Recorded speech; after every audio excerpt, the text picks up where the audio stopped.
Alors, bonjour à tous et à toutes, c'est ADN, heureux de vous retrouver une fois de plus notre chaîne études qui a pour but de vous aider dans vos différentes procédures.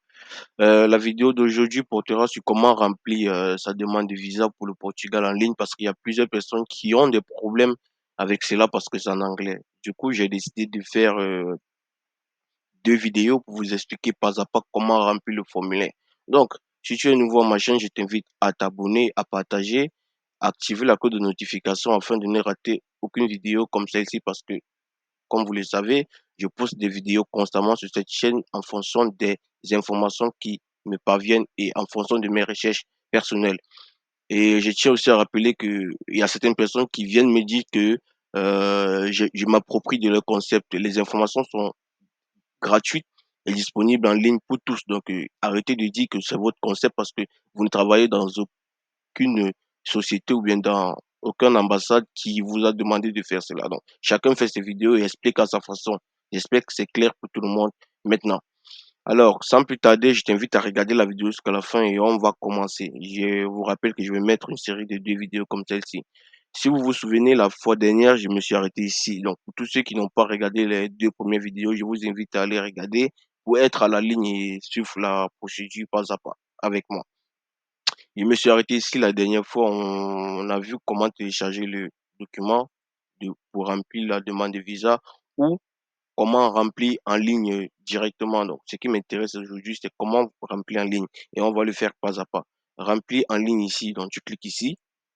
Je vous laisse le lien en description comme souvent. Comme ça, vous allez comprendre comment ça fonctionne et vous pourrez regarder la vidéo. Raison pour laquelle j'insiste de regarder la vidéo jusqu'à la fin et de remplir pas à pas avec moi lorsque vous serez libre ou lorsque vous aurez un temps libre. Alors, le document est présenté comme si c'est classique, c'est relatif à toutes les procédures de voyage et en fonction des ambassades, autant pour moi respectifs.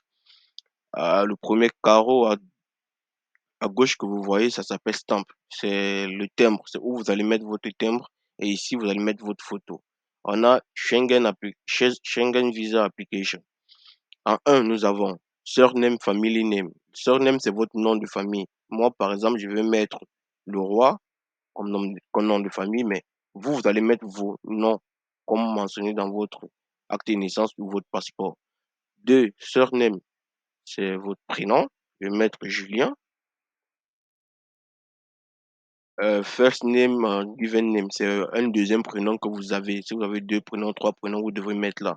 Je vais mettre par exemple Willy, par exemple, comme deuxième prénom. En quatre, nous avons date of birthday. C'est votre date d'anniversaire. Vous mettez comme c'est mentionné sur vos documents personnels. Moi, je vais mettre par exemple le 20 01 2000.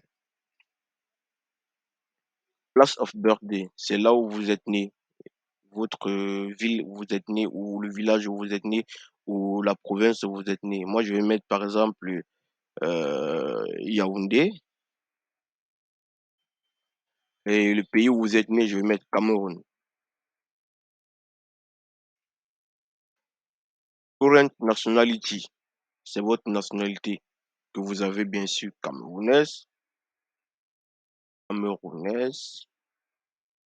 Nationalité à birthday, if different, c'est la nationalité, autre nationalité si différente parce que, par exemple, vous pouvez être né au Gabon, mais vous avez une nationalité camerounaise, donc vous devez mentionner ça là. En 8, nous avons votre sexe. Vous êtes un homme ou une femme. On va mettre par exemple mâle. Mariage statut, votre statut matrimonial. Si vous êtes célibataire, single, married si vous êtes marié, separated si vous êtes séparé, divorcé si vous êtes divorcé. Widow. Donc, on peut mettre par exemple single si on est célibataire. 10. In the case of minor, surname, first name and address is different from applicant. Donc, si vous êtes mineur, vous devez remplir les informations suivantes. Votre prénom, votre nom, votre adresse et la personne qui est sur votre tutelle.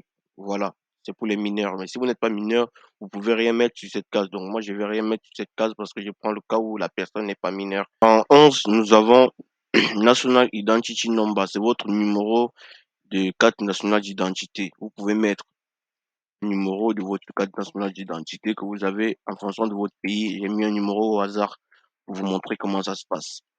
12. Type of travel document. Le type de document que vous utilisez pour voyager. Un passeport ordinaire, ordinary passport. Un passeport diplomatique, diplomatic passport. Un service passport, official passport, special passport. Je me doute que pour tout le monde, c'est ordinary passport, passeport ordinaire. Tu viens, tu choisis, tu cliques dessus.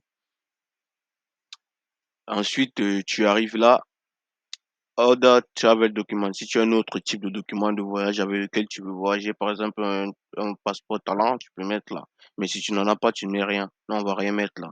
En 13, nous avons number of travel documents, le numéro de votre passeport. Vous mettez le numéro de votre passeport, date of issue, la date de délivrance de votre passeport, par exemple, mettre le 20, 45, euh, 2005, par exemple.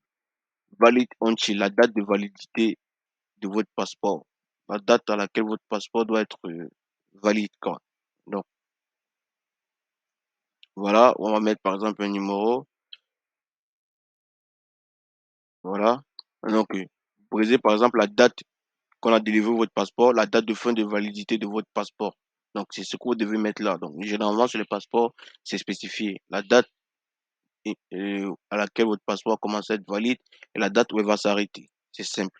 Issue by l'organisme qui vous a délivré votre passeport. Vous mettez par exemple, je ne sais pas si c'est la délégation, une délégation dans votre pays, DGRSN par exemple. Vous mettez le nom qui est mis sur votre passeport.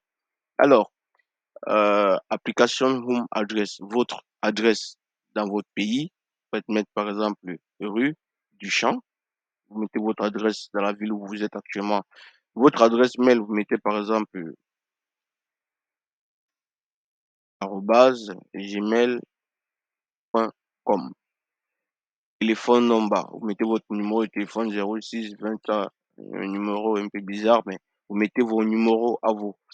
Ensuite, vous arrivez ici en 18, résidence in a country other that country of current nationality. On demande si vous résidez dans dans un pays qui est autre que votre pays de naissance. Si oui, vous mettez yes et vous mettez la date de validité de votre titre de séjour. Residence permit of équivalent, vous devez mettre là et la date où ça va s'arrêter. Donc, vous mettez le pays, vous mettez le numéro de votre titre de séjour, le numéro de validité de votre titre de séjour et la date de fin de votre titre de séjour. Si c'est pas le cas, vous mettez tout simplement non, non, non, non, mais non, c'est parce qu'on réside dans notre pays. Voilà. 19. Current occupation, ce que vous faites actuellement, si vous êtes étudiant, si vous êtes travailleur, si vous êtes, voilà. Donc, nous, on va mettre travailleur. Vous mettez le nom de l'emploi que vous faites. Par exemple, on va mettre cuisinier, banquier, infographiste et informaticien. Donc, vous mettez en fonction de ce que vous faites actuellement, votre occupation. Informaticien. 20. Employer and employer's address and telephone number for student, name and address of educational establishment. Donc, si vous avez déjà un contrat de travail avec un employeur au Portugal, vous devez mettre ces informations ici. Donc, vous devez mettre, par exemple, sa ville. Sa ville, vous pouvez mettre, par exemple, je mets une ville bizarre, hein, mais vous mettez vos informations si vous avez. Vous mettez sa ville, vous mettez son adresse, rue du Champ. Et ensuite, vous mettez aussi son numéro de téléphone. Voilà. Et ça, c'est la première partie. La vidéo est déjà assez longue. Je vais faire une deuxième partie pour qu'on puisse continuer à remplir ici. Donc, regarde la suite de la vidéo et puis on pourra continuer.